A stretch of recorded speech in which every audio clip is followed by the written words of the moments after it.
Good evening everyone, hello and welcome to the YouTube channel of PRATHAM Test Prep.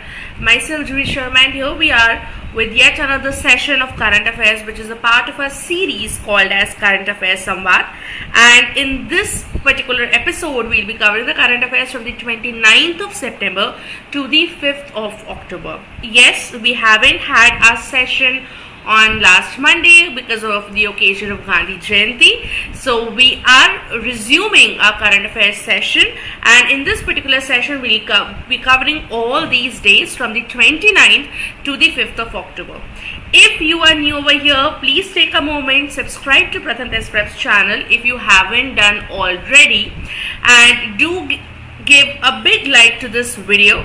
Also, after subscribing to the channel, you will be able to access all the informative content that we post on it, for specifically curated for undergraduate entrances, be it law, management, hotel management, psychology, mass comm, and all the other entrances, right?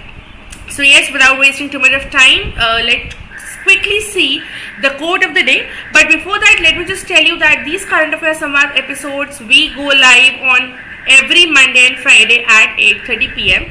Yes, you can book your clocks. And let's see the first quote of the day. So the quote of the day is, "Optimism is a happiness magnet," which is actually true. If you stay positive, good things and good people will be drawn to you, right? So this is the quote for the day about happiness. And with this, let's quickly see the first news that we have. The first news is from important day, which is International Day of Non-Violence. Yes, International Day of Non-Violence we observe every year on 2nd of October. This is a no-brainer. 2nd of October is known as Gandhi Jayanti, also International Day of Non-Violence, because this particular day marks the birth of Mahatma Gandhi, right? Mahatma Gandhi's philosophy was truth, non-violence. So yes, following his philosophies, he was a pioneer of that. He even he even had a huge impact in the Indian independence movement. So yes, this particular day is observed as the International Day of Non-Violence. Now this wasn't observed from the 90s or from when India got independence. No, it was in the year 2004 when an Iranian Nobel laureate, Shirin Ebadi, he proposed the idea that we should be observing International Day of Non-Violence on Gandhiji's birthday.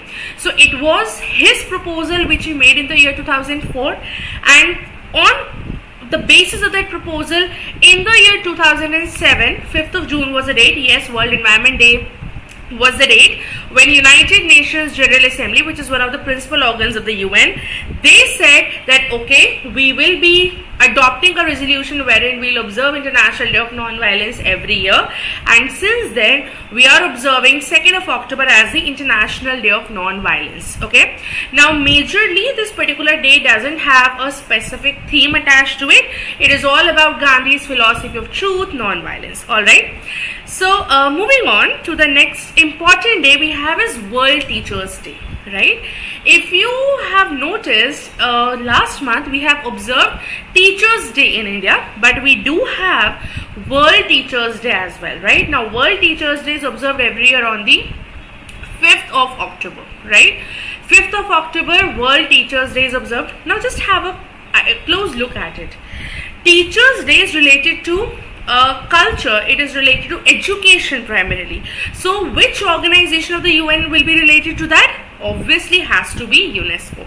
So whenever any entrance exam asks you about any important day and they ask you, okay, that which organization or which international agency is related to it, just connect the dots. Majorly all the culture related will be, it will be established or adopted by UNESCO. Okay, so this is how you can identify this.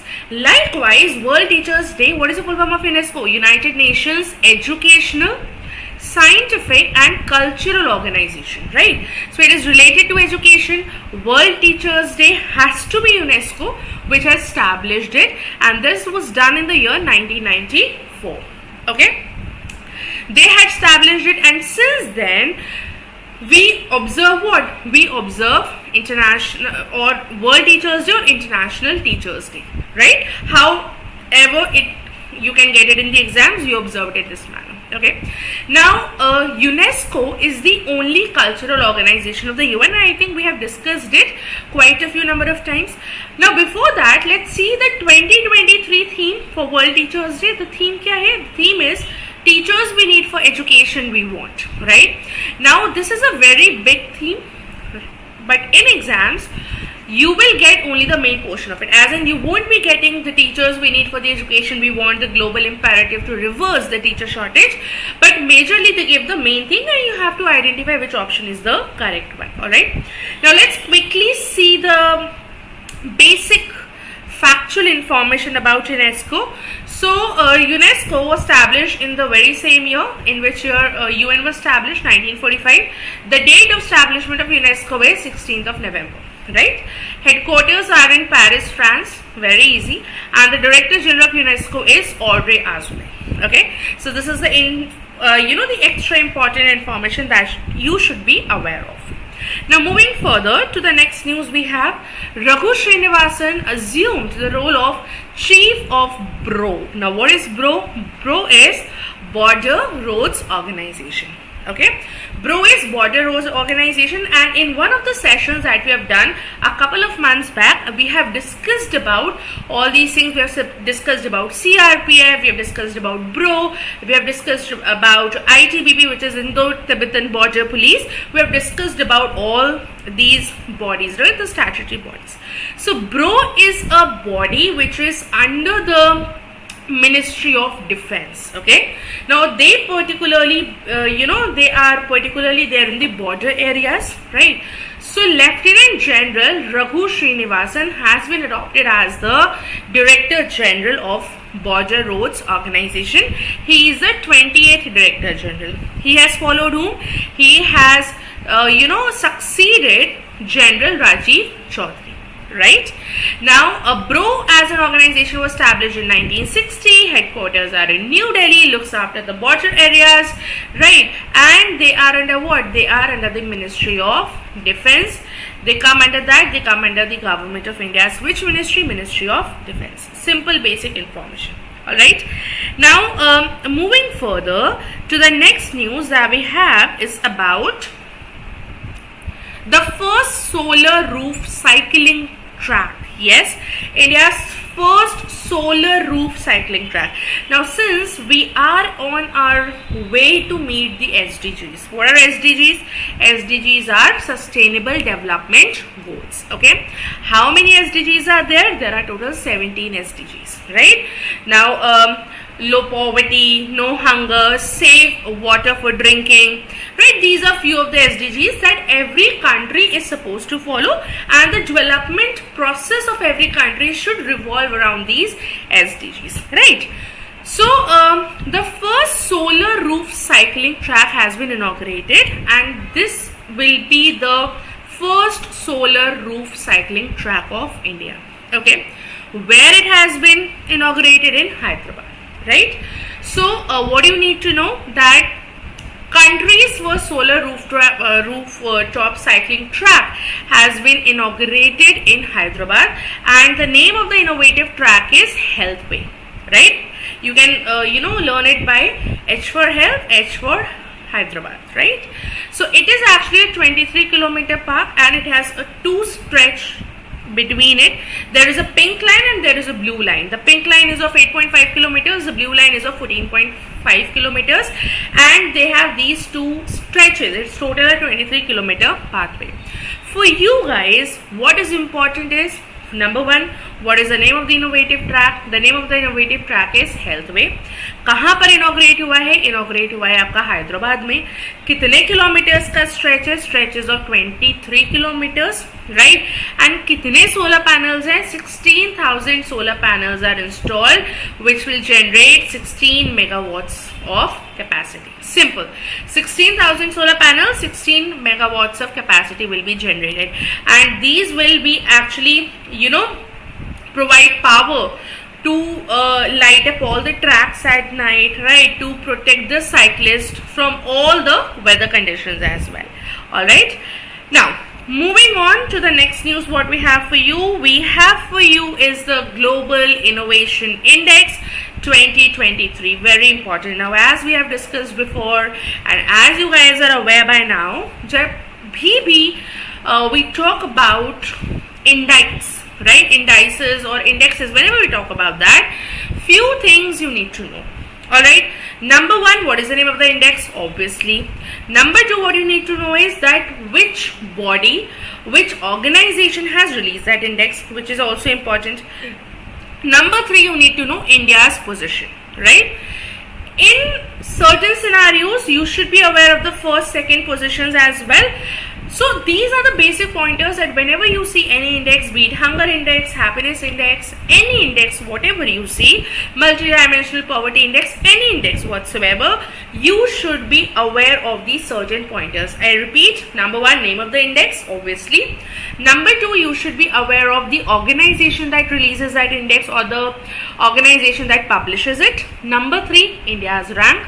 Number four, the top two spots are occupied by which country or the top two ranks, and that will be sufficient for you. In rare case scenarios, for example, if we talk about the World Press Freedom Index, let's assume, which is a day majorly in around May, that particular index is released, because World Press Freedom Day is observed on 3rd of May, right? So in those cases, you should be aware of the bottom rankings as well. Okay, that which nations are on the bottom rankings. So in this particular case, Global Innovation Index. Now what is it? It is actually a tool for the government, right, to see what all social and economic changes can be done, what all social and economic developments can be done, which will lead to innovation in the particular country. That is what the index is all about, nothing much. Alright, now this Global Innovation Index is released by WIPO, which is World Intellectual Property Organization, right? What is India's rank? India's rank is 40th. How many countries participated this year? 132 countries. Alright, now did we improve from the past years? Of course we did. In 2015, our rank was 81, right? But when the government changed, right, our place has obviously improved in this particular thing. From 81st position, in the year 2015, we have come to the 48th rank, almost 40 places down, right? We have almost gone 40 places up. Current is 40th position in 2023. How many countries participated as we discussed? 132. Now there are few nations जो almost top position पर है from quite a few number of years, since decade they are on the top positions. Alright, so the first is Switzerland. Switzerland is continuously from 13 years consistently they have maintained their position, and Switzerland is at rank 1. Okay, rank 2 is followed by Sweden, rank 3 by US. This year UK is at 4 and Singapore is at the 5th rank. Alright, so this is what you should be aware of. I hope this is clear to everybody. Now moving further to the last news of the day, we have about the Bihar caste census. Yes, this is the Bihar caste census, about which you should be aware of. Bihar recently, the government of Bihar recently conducted their caste survey, okay, which actually revealed that what communities have what percentage population in Bihar. Okay, now if I have to tell you about census actually calculates everything, right? Every 10 years census is conducted and they see that how many males are there, how many females are there, basically the sex ratio they check, right? They check a lot of things, right? How many earning members are there, in which category each family lies. So Bihar has recently done its caste census. Now the results that came were something like that, which you can see on your screen. What they saw was that total population of Bihar has risen to 13.07 crore. Alright. In this particular total population, what they saw was a majority of the state's population was either OBC, which is the other backward class, or EBC. Yes, we do have a category like EBC, which is extremely backward classes. Alright, 63%, approximately 63% of Bihar's population is under OBC and extreme backward class. So let's quickly have a look at the percentage population. Now this is just for your reference. You don't have to necessarily learn all these things. What you should know is you should be aware that which community or caste has the highest percentage and which one has the lowest. Alright. Now, if I have to talk to you about OBC and EBCs in total, around 63%, where OBC has 27, EBCs have the 36% of it, right?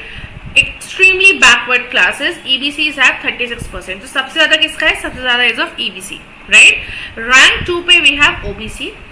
Rank 3 we have scheduled caste. Yes, we have almost 19 and a half, close to 20% of the population in Bihar which is from the scheduled caste. And then we have scheduled tribes, which is again close to 1.5% of the population. And less than 1% population we have, which are Buddhist, Christians, Sikhs and Jains. So Sikh, Jain, Christians और Buddhist, ये चार आपके Christians हो गए, six हो गए, gents हो गए एंड बुद्धिस्ट हो गए, ये आपके लेस दैन 1% है in total, right. So this is what आपका caste census looks like of Bihar. And the first caste census that were conducted for the very first time was in the year 1931, and this caste census is also known as SECC, which is the socio-economic and caste census, right. With this we have covered all the important news that had happened from the 29th to the 5th of October. Thank you so much everybody for staying tuned. Do give this video a thumbs up, like this video, subscribe to Pratham Test Prep's channel if you haven't done already, and I shall be seeing you super soon in my next session that will be on Monday. Till then, take care, bye, stay safe.